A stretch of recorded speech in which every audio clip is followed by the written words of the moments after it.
kahit kaalyado natin yan, may hangganan din.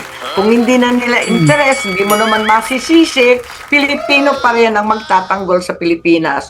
So kung merong issue of the rules-based international order, may questioning tayo kung hanggang saan ang ating defense alliance sa US. Yung ikatlo naman, alalahanin natin na ang pinakahirap o kaya pinaka-threatened, pinaka-vulnerable sa lahat will be the small and weak countries like the Philippines. Nagiging hakbang ni US President Donald Trump, di ba nung sa ginawang pag-atake sa Venezuela, naghahayag kayo ng concern. Ngayon, ang sabi ni US President Trump, dinidiscuss niya yung option including military action to take control yung Greenland. So, sa tingin nyo, may hidden agenda na yung US like sa Venezuela, rich in oil, ito namang Greenland, rich in minerals? Yes, nakikita natin na iba-iba yung mga pangyayari at ang mahalaga dito, whether it's going to be Colombia, Mexico, Cuba at yung mga pinakamatinding banta, yung kontra sa Greenland nga, kontra sa Greenland at bahagi ng Denmark, ano ang epekto nito sa Pilipinas? We need to understand. First of all, ang una para sa akin, intindihin natin ang ibig sabihin ng parati natin tinatawag rules-based international order. We need to realize the fragility of this primary bulwark of the Philippines claim to the West Philippine Sea as well as other international boundary claims. It appears that to a certain degree, balik na naman tayo sa might makes right, law of the jungle, hindi law of the nations. Kaya ito yung problema natin. Ang sabi nga, medyo malupit, never mind friends, it's finally interests. Kaya kung narco-terrorism ba, kung talaga bang oil, the largest known reservoir of oil in Venezuela, larger than both the United States and Saudi combined, whether it's regime change, whether it's security as is being vaunted in Greenland, the reality is, as much as the UN Charter is quoted, yung Article 2, Section 4, paulit-ulit yung acts of force, at sinasabi na pwede lang magkaroon ng ganito kapag self-defense o di kaya may UN Security Council resolution. And yet, this is occurring. So, first of all, dapat i-call out natin yung violation of international law. Nakita naman natin, medyo nahuli ang Pilipinas at ang DFA lamang, hindi Malacanang nagsalita. Pagkatapos noon, very meek nga ang ating salita. Walang condemnation outright of the violation of international law. Rather, we simply called for restraint and invoked monitoring, particularly for Filipinos, the 74 living in Venezuela. Another thing that we need to do, given the fragility of the international order, is to circle the wagons, ika nga, at manawagan sa ating mga allies. Mabuti nga na diversify na natin yung VFA, hindi lamang US, kundi kasama na natin Australia, Japan, New Zealand, malapit na, para ma-encourage natin that we are not isolated like Venezuela. Marami tayong kasamahan na nananawagan na sundan ang international law. Ang ASEAN leadership will be very important and hopefully we also win that seat for Asia Pacific in the UN Security Council. It's important perhaps at this juncture to also understand that, to me at least, there's a perceptible change in China's declarations.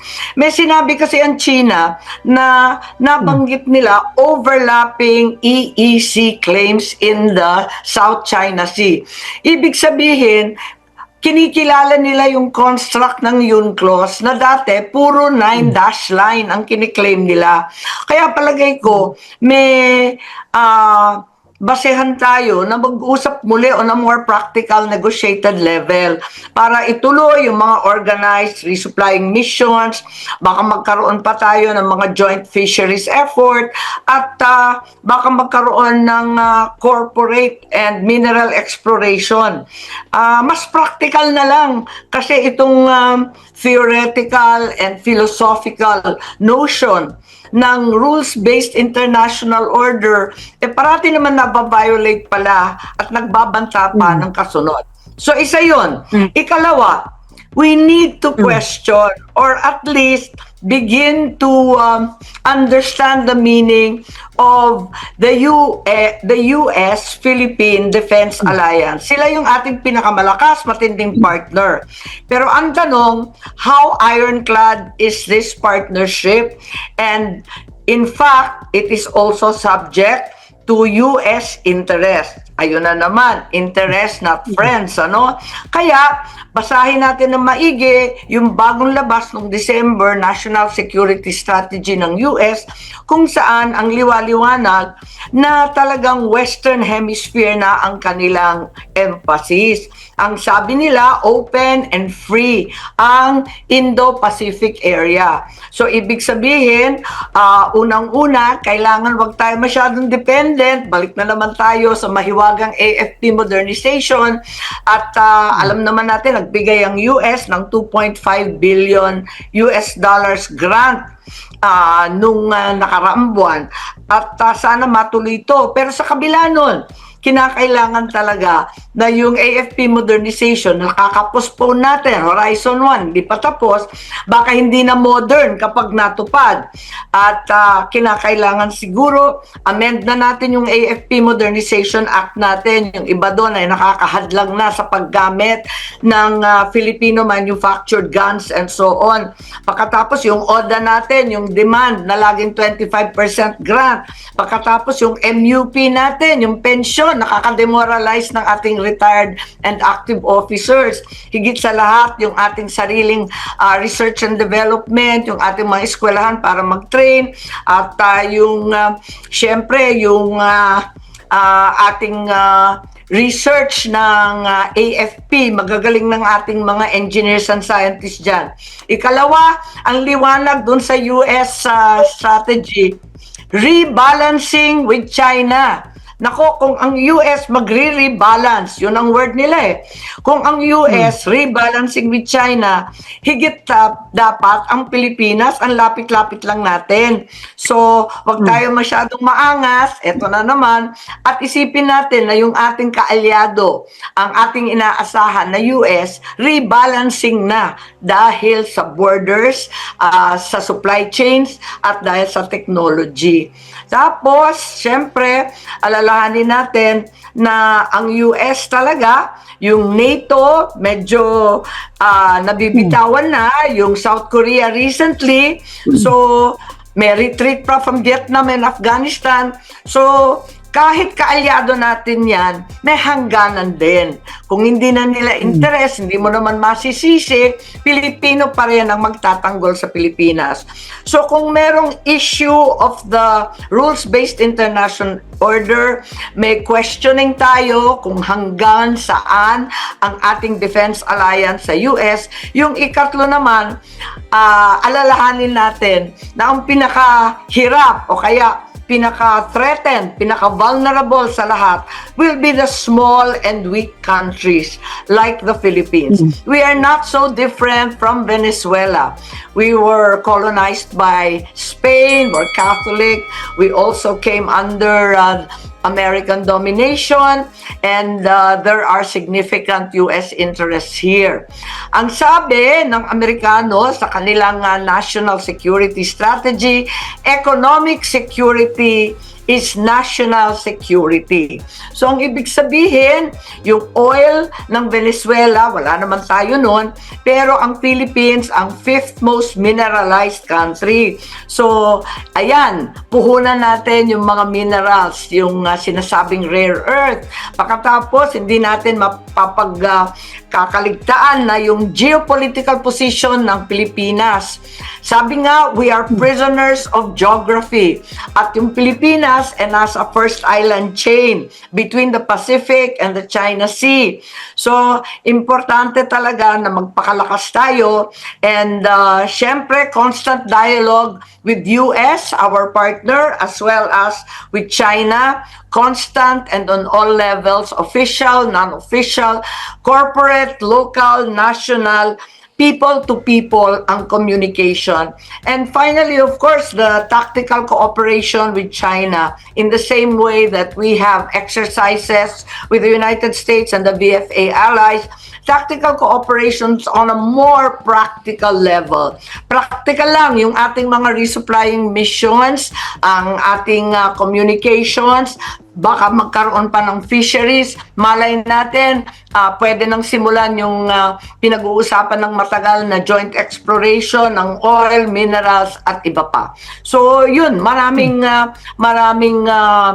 dapat gawin ng Pilipinas pagkat malaking pagbabago at dagok sa international order ito. So ma'am, bilang kayo pa rin ma'am chairman ng Committee on Foreign Relations, Senate Committee on Foreign Relations, may Sorry? nakikita pa kayo ni bilang chairman ng Senate Committee on Foreign Relations, may nakikita ba kayong pangailangan na mag-conduct ng hearing, magkaroon ng consultation with some concerned government agencies like DFA, DND, para i-review yung ating defense alliance, pagiging dependent ho sa US, considering itong mga developments na ito?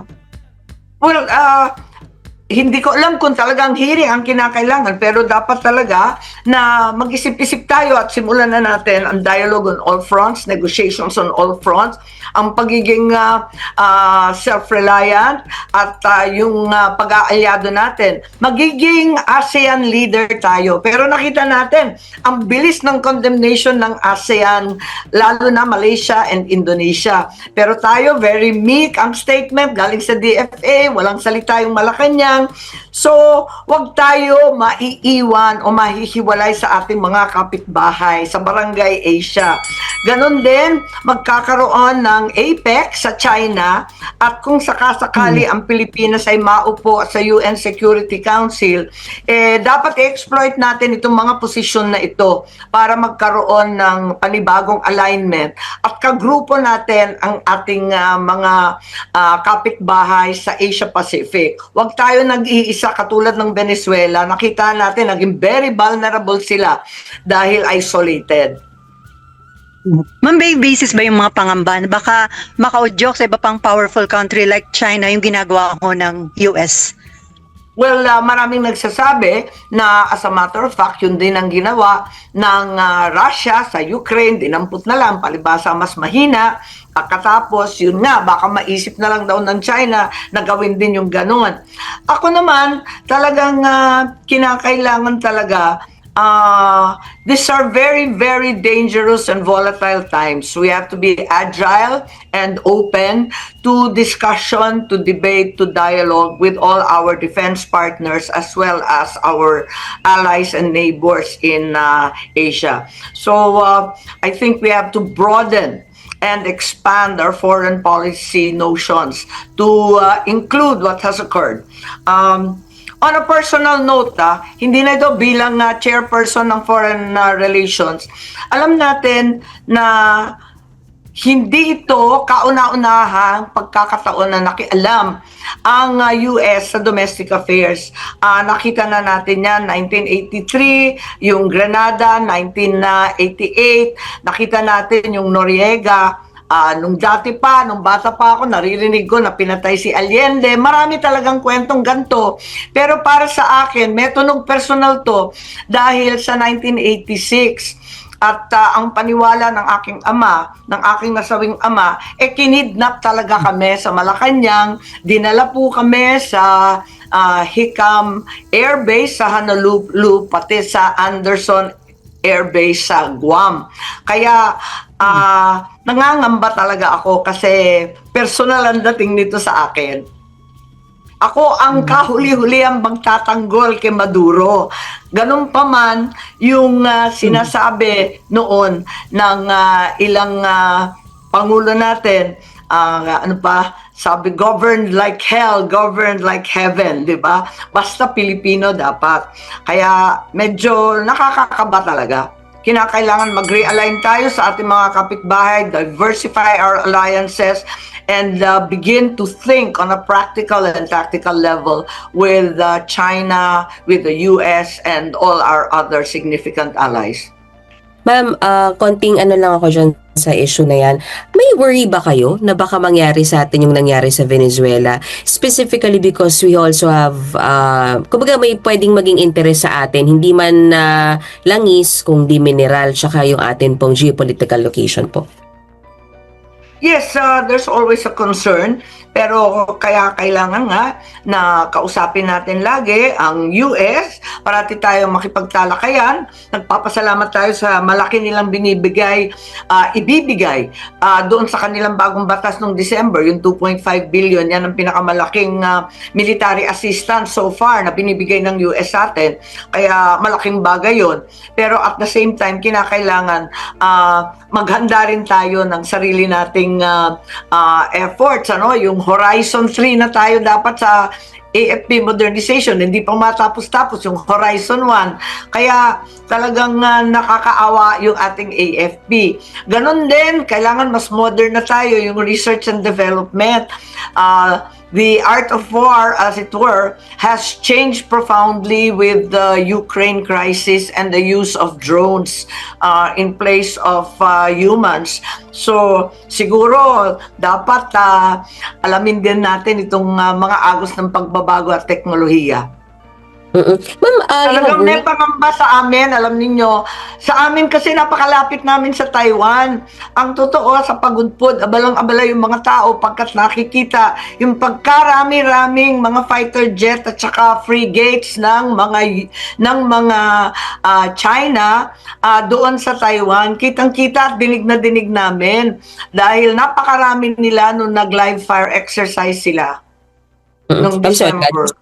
Just to be clear, nangangamba kayo na posibleng gawin din ng US sa atin yung ginawa nila sa Venezuela? Though we are afraid. Mabigat naman yung salitang nangangamba. Ang akin lang, fair warning to small and vulnerable countries that they should be prepared to take care of themselves, which is a fair statement, I think. Every country has its own interest and its need to defend itself, and as a result, we have to do the same. It's a very political budget to my mind, and does not make an investment for future development. I wanted to comment also on PhilHealth, ano, kasi nakita natin na buo sa wakas yung 60 billion na sinabi ng Korte Suprema isole sa PhilHealth dahil may batas.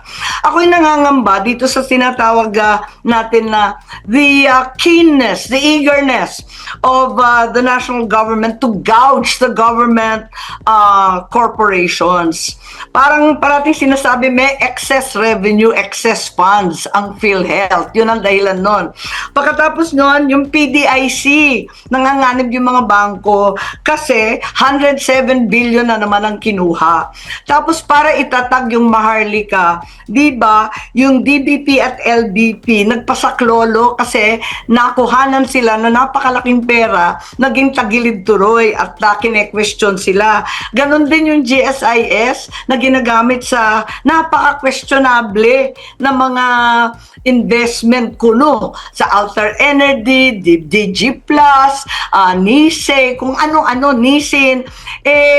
Parang ano bang ginagawa nila sa ating GOCC? Bakit atat na kunin to na ito na lamang ang kumbaga mga korporasyon na bumubuhay sa atin?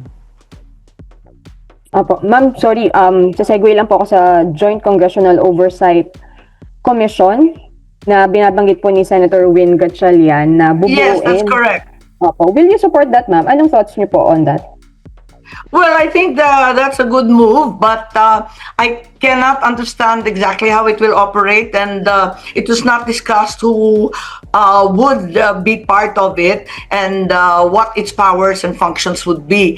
Nabanggit lang oversight. As we all know, Congress has that third power in addition to budget making as well as legislation. May oversight power which actually in the Philippines is largely underutilized. So maganda naman naman na magkaroon ng oversight. I think that's another good move. But we have to be very, very specific and strategic about its use. Mamaya, mauwi na naman yan sa katutak na investigasyon sa flood control, sa katutak na organisasyon. May task force sa Public Works, nagkaroon ng task force din sa Contractors Association, nagkaroon ng ICI, may Blue Ribbon, may House Investigation, may CIDG, kung ano-anong investigasyon, wala naman nakukulong. Kaya, eto nga, nauwi tayo sa napakaliliit. Ika nga, mga dilis, dulong, sardinas lang ang nakukulong. Yung big fish ay talagang nananatiling malaya pa rin. Yan ang mahirap yung oversight. Sana, totoong oversight. Opo, and ma'am, balik po ako sa impeachment. Sabi po ni Sen Win kahapon, hindi po nila napag-usapan yung impeachment, puro budgetary requirements lang po and impact to the people. Your reaction lang din po, Sen? Oo naman, napipilitan lang ako talagang maging malisyoso. Ang totoo, hindi naman talaga napag-usapan sa budget. Wala naman talaga kasi nagbubunuan pa kami sa BICAM tungkol sa iba't ibang projects and programs sa budget. Pero nung nakita ko, eto nga, ng mga gilingan ng baboy, ayan na, yung mga napakaraming soft na lumobo, ang laki-laki, more than twice the amount that was stipulated by the President in the NEP. Pagkatapos, nakita ko yung mga farm to market road, tapos yung kung ano-ano talaga napakarami at yung kinakaltasan napakahalaga. Para sa akin, wala itong uuwian kundi politika. It's a very political budget to my mind and does not make an investment for future development. Ma'am, magdadalawang buwan na kasi hindi po mapasok si Senator Bato de la Rosa. Meron po ba kayong balita tungkol sa kanya? Nung umpisa, talagang nagte-text pa yun sumasagot pa Pero ngayon, hindi na sumasagot. Nate-trace daw yata ang mga cellphone. Ang kinukumusta ko na lang yung asawa niya, sina Nancy, at saka yung mga anak. Pero, ang alam ko, nagtatrabaho pa rin kasi nakakapirma pa rin pumipirma pa rin, nagtatrabaho pa rin. Kaya medyo hindi naman yata tama yung sinasabi na no work, no pay. Kasi still working, sa totoo lang. Ang akin lamang, bakit announce na meron ng warrant? Parang tinatakot yung tao. Kung may warrant na, iserve na. Bakit inuupuan? Ano bang timing ang inaasahan? Tingin niyo ma'am, ano yung motive? Bakit kung may warrant itinatago ng ombudsman or ng DOJ? Hindi ko nga maintindihan parang tinatakot Hindi ko maintindihan dahil sinasabi ni Ombudsman Remulla na yung warrant nandyan na. Samantalang yung kapatid niya, si Secretary John Vic, ang sinasabi wala naman daw sa kanila at sa pulis ang warrant. Ano ba talaga kung kayo hindi magkaisa at panay ang announce ninyo ng paiba-iba, dapat ilabas na yan. Hindi ko talaga maintindihan na inaantay. Ma'am, yun lang po yung tanong ko. Thank you po.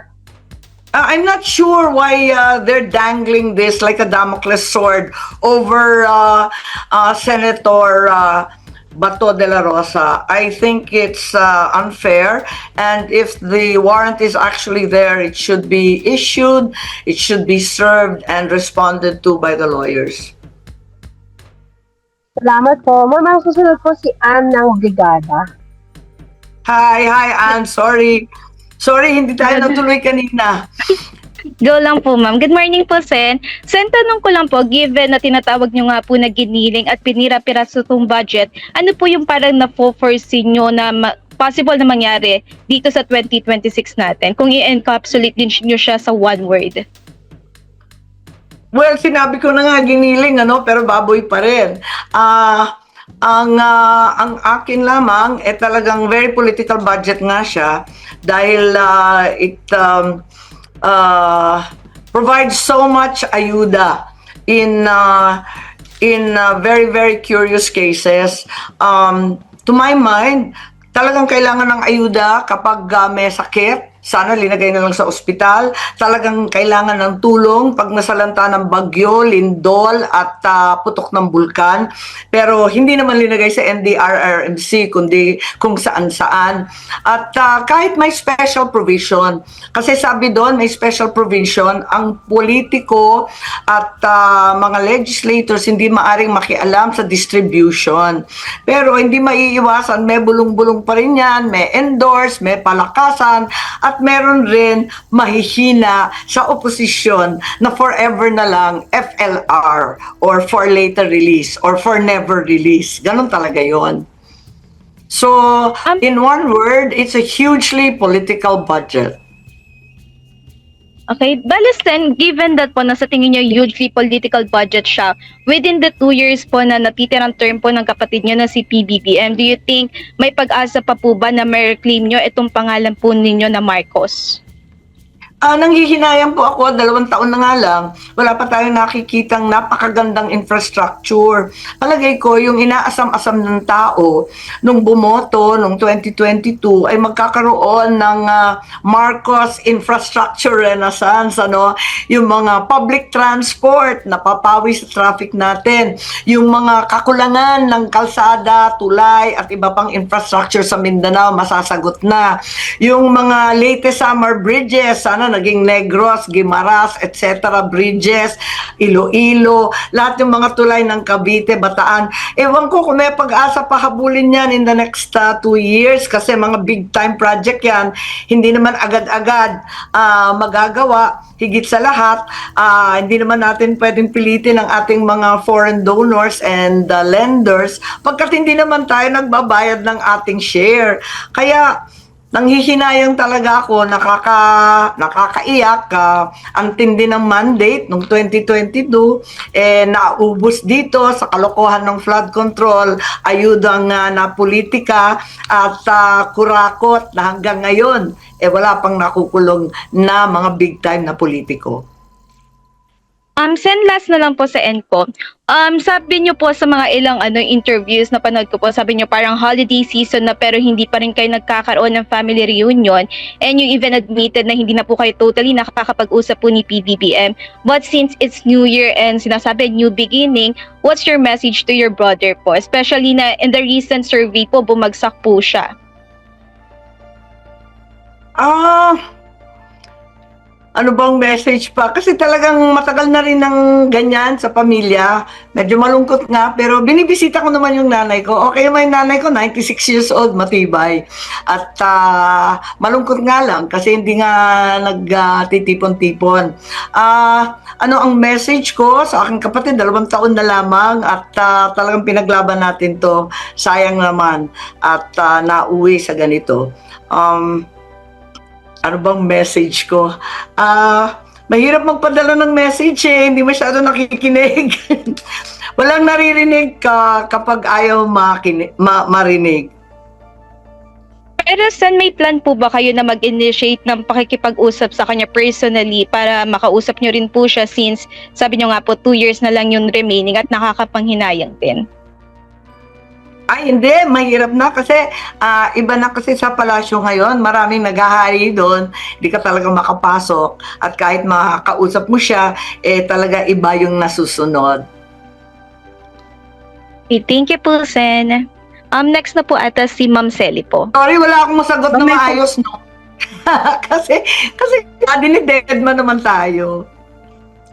Ma'am, may follow-up lang ako, may ka-clarify lang ako. Na-mention nyo kanina na may info kayo na by February, pwedeng makasuhan na sina Senator Jinggoy, Senator Joel, former January Senator 15 Bong. yung date Ang nakita kong date doon sa draft, January 15 daw. So ilang araw na lang, ipa-file na yun. Ilan na day after tomorrow ba? Parang ganun. Ay, So, hindi. may draft. Next week pala. So Parang may draft ng kaso. Oo, May draft parang ng kaso against them. Yeah, January 15 So, yung sinasabi. Okay. So ma'am, dahil kasamahan nyo sa minority, Senator Jinggoy and Senator Joel, napag-usapan nyo ba ito? Na-mention nyo ito sa kanya? Sa kanila? Oo, nasabi ko naman, hindi ko alam kasi ang pagkaintindi ko, Dati pa man talagang nagkukonsulta na sila sa abogado nila at nakita naman natin sumagot na si Senator Joel, ano? Kaya alam na rin nila, talagang pinaghahandaan nila. Tapos yun nga, yung mga kongresista, ang balita ko, at pinatawag na rin nung 2 months ago pa si dating Senator Bong Revilla. Grabe nga nakakalungkot kung bakit mga senador ang pinunteriya, alam naman natin si Bonjing at yung Speaker's Office ang pinagmula ng flood control. Bakit nalihis ng ganito? So ma'am, sabi nga ni Senator Ping, dapat hindi selective yung paghain ng kaso sa mga involved sa flood control anomalies, kahit daw pumalapit sa Pangulo, kung talagang involved, dapat kasuhan. So sa tingin nyo nga, para nagiging selective? Pero sa totoo lang, nag-give up na ako dito sa flood control investigation. Mula nung tinanggal si Senator Marcoleta, pinipigil naman kami talaga na wag aakyat hanggang sa mabababang posisyon lamang ng DPWH, hanggang sa mga kontratistang pinag-utusan. Mga big time, ayaw banggitin, pinagbabawalan kami. Tapos na yung 1 minute mo, yung 10 minutes mo. Puros ganon. Kaya sa totoo lang, surrender na ako. Wala na talagang mangyayari rito. Moro-moro na lang to. Pero yun ho sa Senate hearing. Pero pagdating ho sa investigation ng Ombudsman, DOJ, umaasa naman kayo ma'am na pwede pa rin makasama sa makasuhan kung sa tingin nyo pangunahin dapat masagot dito si dating House Parang Speaker. hindi, no? Imposible. Parang lalong hindi. Kung sa Blue Ribbon pa lang pinipigilan na kami. Mas lalo sa ICI, nag-resign na lahat ng member, wala pang lumalabas. Katakot-takot na listahan na at testimonya na. Wala pa rin. Pag tinanong, sinasabi, si Speaker daw, si Bonjing. Nako, sabi, si Speaker daw, hindi daw guilty. Pagkatapos, hindi binabanggit. Walang binabanggit. Si Salvi ko lang. Parating hindi binabanggit yung mga taga-palasyo kahit lumilitaw ang pangalan nila paulit-ulit sa iba't ibang testimonya. Tapos sasabihin pa, hindi lang sa hindi binabanggit at iniiwasan, pinagtatanggol pa. No evidence directly linking the speaker. Ano ba? Bakit kung ano-anong testimonya, binibigyan ninyo ng saysay? Pero yung pag umakyat, pag tumaas, wala kayong sinasabi, deadma, lahat irrelevant, lahat hearsay, talaga wala na tayong pag-asa na makukulong yung talagang nag-mastermind at nag-umpisa nito. So pinoprotektahan pa rin si Speaker Romualdez, sir, from the palace? Basta alam ko, paakyat. From speaker upwards, bawal na sabihin. So may concern ka ba as miyembro ng minority dahil nagtatago Senator Bato de la Rosa, and then kung sakali kung makasuhan at maaresto yung dalawa pa yung miyembro ng minority, si Senator Bong and Senator Jingo? Expected na natin yun kasi eto nga ang nangyayari, di ba? Dinampot na si General Pokis. Pagkatapos noon, maski doon sa signing ng budget, bawal na magdala ng cellphone. Bawal na talaga magsalita ng anuman ang oposisyon. Alam na namin na isang katutak na akusasyon ang ihahain sa amin. Attorney, ano po ang masasabi ninyo? Malinis na raw ang 2026 budget. Alam niyo, nasasanay na tayo sa mga ganyang klaseng salita, ano? Of course, we always end up disappointed. May mga may mga oversell in the same way na na-oversell, let's say yung ICI, investigations into corruption, oversell din pinakamalinis na budget like ever. Paano namin alam? Diba? A lot of things had been conducted, a lot of naririnig natin yung mga requests ng additional budget, requests to return to BICAM, dumating si Sec Vince dun sa BICAM, highly unusual under any circumstance for an executive official to attend the bicameral conference committee. Kakaiba. So I think that the president here is, alam niya yung sinabi ni Shakespeare, he doth protest too much. Masyado niyang ino-oversell, which leads us to suspect that that's not going to be the case. Besides, people don't trust the president anymore. So why should we believe when he says na ito yung pinakamalinis na budget ever?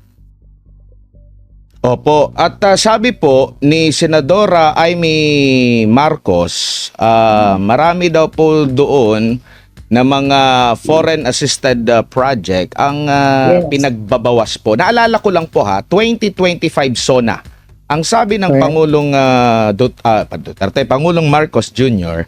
na kung ano yung NEP nila, kung ano yung programa ng gobyerno, yun dapat ang lalabas, no? Kung hindi daw ganun ang lalabas, mare-reenact, no? Napansin natin, marami po ang original biglang tumaas. So hindi na ito pareha doon sa kanilang NEP po, attorney. At meron naman pong mga foreign assisted project na mga key projects na binawasan po ng husto at napunta doon sa mga unprogram. Na alam naman natin pag unprogram, kumbaga pag may sobra ka lang na pera, halos taon-taon po, lagi po tayong deficit. Paano tayo nagkakasobra, attorney? Actually, may iba pang rules dyan sa unprogrammed appropriations.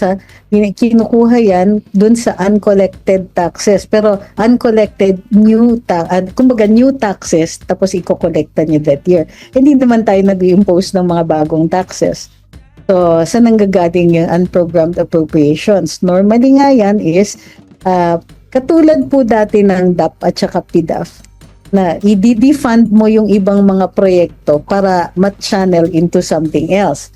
So dun sa dating administrasyon na iyon, particularly in the Aquino administration, naaalala natin na magdi-defund o i-declare na inactive ang isang proyekto, tapos yung pera na yon ita-transfer sa ibang department for a completely different project.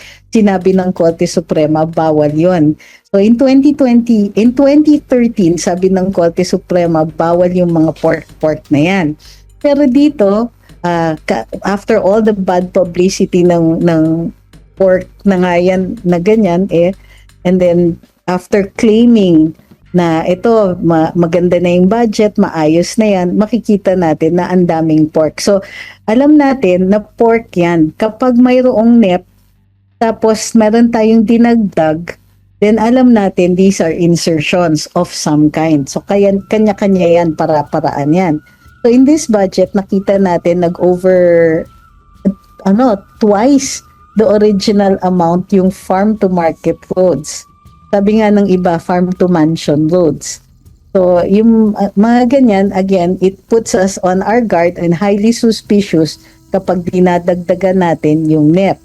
Now, the other thing also is that it is unconstitutional. Kasi ang nakalagay dun sa saligang batas, hindi pwedeng dagdagan kung ano yung nasa NEP. And this was a safeguard that's imposed by the Constitution. Ewan ko kung bakit against the Constitution. So tama po kayo doon. Opo. And kung pagbabasehan natin po yung mga naging separate opinion, kasi parang ang nakatutok yung last decision sa PhilHealth is yung sa PhilHealth nga, no, doon sa budget. Nakikita mo ba na parang ganito rin yung kanilang ginawa sa 2026 budget, at kung pagbabasehan yung mga puna nung mga associate justices, maaari bang questionin din itong 2026 budget? For adjudication kung ipasa itong 2026 budget, and it is still pork laden nga. Kasi nga, gumawa ng mga proyekto that are not within the NEP, sinisingit siya. These are insertions, but whatever you call it, PDAF, Countrywide Development Fund, or insertions, allocables, etc., they all amount to pork and unconstitutional na siya. So, tingin ko, sakto yan. It's a lawsuit waiting to happen. Pwede pa bang irason na hindi namin alam, wala kaming dyan, sasabihin ng taga-kongreso na, wala kaming dyan, kumbaga hands-off kami i-implement ng batas, pero considering meron ng mga ganitong klase ng desisyon, and yet meron pa ring pag-aproba, kumbaga maaari pa ba yang maging palusot ng mga nasa posisyon ngayon, attorney? Actually, yung mga ganyan, the unconstitutional or attended with grave abuse of discretion amounting to lack of jurisdiction. So it doesn't matter whether aware sila or unaware. The decision to pass this particular budget with the assent and cooperation of the executive, ang gagawin ng Korte Suprema, i-overturn yung decision na yon. And that decision was to pass that budget. Ibig sabihin, i-declare nila na unconstitutional yung budget or certain items within that budget will be declared unconstitutional. Nagmamatter yung wala kaming kinalaman dyan kapag criminal yung kaso. So let's say kasuhan natin yung mga mambabatas for kung we catch them now, they're handing the cookie jar, tumatanggap na sila o nakatanggap sila ng ng kickbacks or whatever from particular projects funded by the 2026 budget. Yun, magmamatter na yan, hindi ko alam. That could be a defense. It's not a very good one. So, yung mga ganyan, dun na lang sa criminal cases papasok. In the civil case for certiorari, it will not matter. Opo. Ma'am, on other topics naman, ito malapit to sa bituka ng mga Pilipino at lalo na ng mga negosyante. Anong tingin niyo doon, ma'am, sa pinakamababa na halaga ng piso kontra dolyar? Bumagsak 59.35. The latest po, ma'am, record-breaking for the past time. Anong tingin mo doon? It means hindi inaasikaso ang economic fundamentals natin despite what the president actually says. Plus, it is also an indication of a loss of confidence. Mababa, wala tayong investors, hindi lumalakas ang piso natin. So now, it takes more pesos on our part in order to import. Ang lakas natin mag-import ng pagkain. Ang repercussions nito is that what we used to be able to buy at a certain price will now be more expensive, particularly if we're talking about imports. Yun na nga ang Pilipinas, despite being an agricultural country, very dependent on food imports. And the reason very dependent tayo ng food imports is because hindi natutulungan yung local production natin ng pagkain, local agriculture, and so on. Inaayos yung sistema. And itong failure na ayusin yung sistema is now resulting in all these high prices. Pati yung mga solusyon natin nagiging problema. The solution to high production costs ng ating agricultural products dito is importation. But with this weak peso, yung importation na yon nagiging problema pa on top of hindi na siya nagiging avenue for a solution. So, ang magsasabi lang natin dito is that if they want, kumbaga, kung may intention sila na tulungan pa ang mga mamamayan natin, the time to have done it was yesterday. Hindi pa rin sila gumagalaw. Wala tayong nakikita mga proyekto, bagong polisiya, or even a more efficient execution of the law, such as yung pagbabantay sa smuggling, pagbabantay dun sa mga sa allegations. Kumbaga, dapat imbestigahan yung allegation ni Saldico, kung hindi po ako nagkakamali, na ang lakas ng parang binabayad ng mga importers to a certain person in Malacanang para dun sa privilege nila of being able to import food. Pero dahil ang laki-laki ng hinihingi sa kanila, pinapasa nila ito dun sa consumer, which results in higher prices of food, whether locally produced or imported.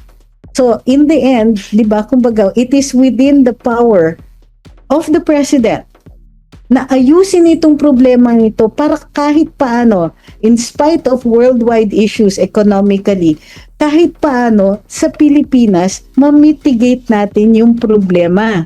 Yung kahinaan ng peso, mamitigate natin yung effects, yung taas ng presyo ng lahat ng goods dito sa Pilipinas, mamitigate natin, lalong-lalo na pagdating sa importations. But we do not see the president doing that. So far, all we see the president doing is, alam niyo, parang nagpapatay sunog, pero ang ginagamit niyang pangpatay ay pamaypay. Kasi tignan ninyo yung solution niya. The cleanest budget ever, wala naman siyang tinanggal sa pork. Pangako ng 20 pesos na bigas, wala tayong nakitang real work being done. So, yung kahinaan ng peso sa dolyar, it's only going to get worse. And, ano ba'y makakatulong para mapaangat po ang trust rating ng presidente? Ma'am, -3. Right now, ang problema kasi dun sa yung problema when it is trust, pag nawawala yung trust, ang tagal mong bawiin yan. Kasi, paano mo ba, the loss of trust ay accumulation yan ng iba't ibang mga action on the part of the president or on the executive. Yung the taking of Rodrigo Duterte, paano mo i-restore yung trust? Paano tayo maniniwala sa isang presidenteng nangako na hindi niya kinikilala ang jurisdiction ng ICC pero tinurn over niya si Rodrigo Duterte doon? Paano tayo maniniwala sa Pangulo na nangako ng 20 pesos na bigas? Pero sinusubsidize natin, kaya nakakabenta sila ng 20 pesos na bigas pero heavily subsidized, meaning tayo pa rin ang nagbabayad kung bakit naging 20 pesos yon, and it's only offered to a few people. It doesn't really make a difference in the prices ng ibang binibenta na bigas. O paano tayo magtitiwala sa isang Pangulo na nagyabang ng 5,500 flood control projects, pero as it turns out, yung mga proyekto na yon are mere fronts para dun sa korupsyon ng ilang mga kasama niya sa kanyang administrasyon. So, it's going to take a miracle para tumaas yung trust trust ratings niya. On the approval ratings, it's possible na pagalawin yung baso dyan. Pero, he has to be working on it. Nasaan ang mga polisiya para mapababa yung presyo ng pagkain? Nasaan yung mga polisiya para ma-improve ang peace and order situation? Kasi peace and order is directly related to economic recovery. Ano naman ang ginagawa niya to control corruption para yung pera na ginagastos ng gobyerno is more efficient and more importantly, spent here?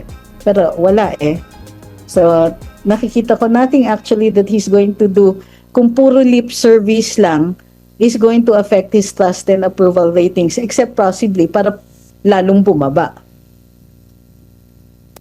Opo, other topic naman ma'am, bago si partner Admar. Sa larangan po ng optics, no, at ng communication, anong tingin mo dun ma'am, doon sa mga kumakalat na issue against First Lady Liza Marcos? Though, sinabi po ng Malacanang na yung mga alegasyon laban sa unang ginang, mga chismis, ay sadyang ipinakalat para po dungisan ang integridad at karakter ng first couple.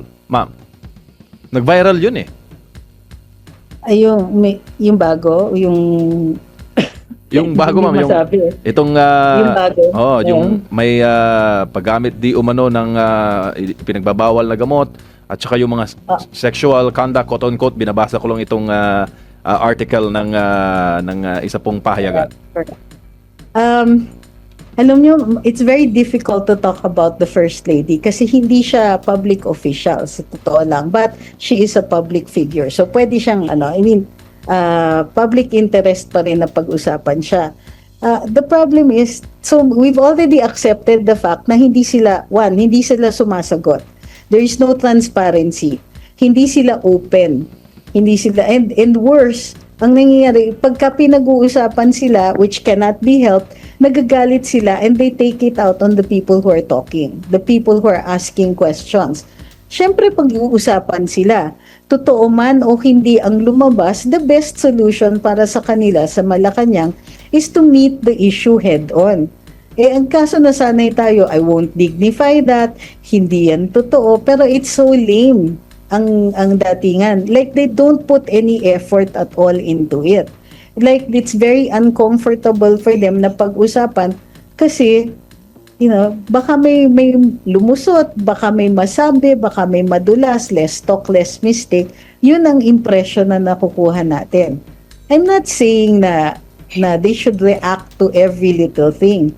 Pero pag umaabot na sa punto na nagtatanong ang publiko or they're already making snide remarks or it affects the dignity of the office of the president, siguro naman a modicum of addressing the issue at pakalmahin yung mga concerns ng mga tao should be on their top priority. So, hindi nakikita wala tayong nakikitang ganon. So dumadagdag yung ebidensya sa mata ng publiko na wala naman silang pakialam sa mga ordinaryong mamamayan. They keep doing what they're doing. Ang justification nila, public interest para sa mga tao, para sa publiko, transparency, and all of those motherhood statements. But we know better because their actions speak a lot louder than their PR does.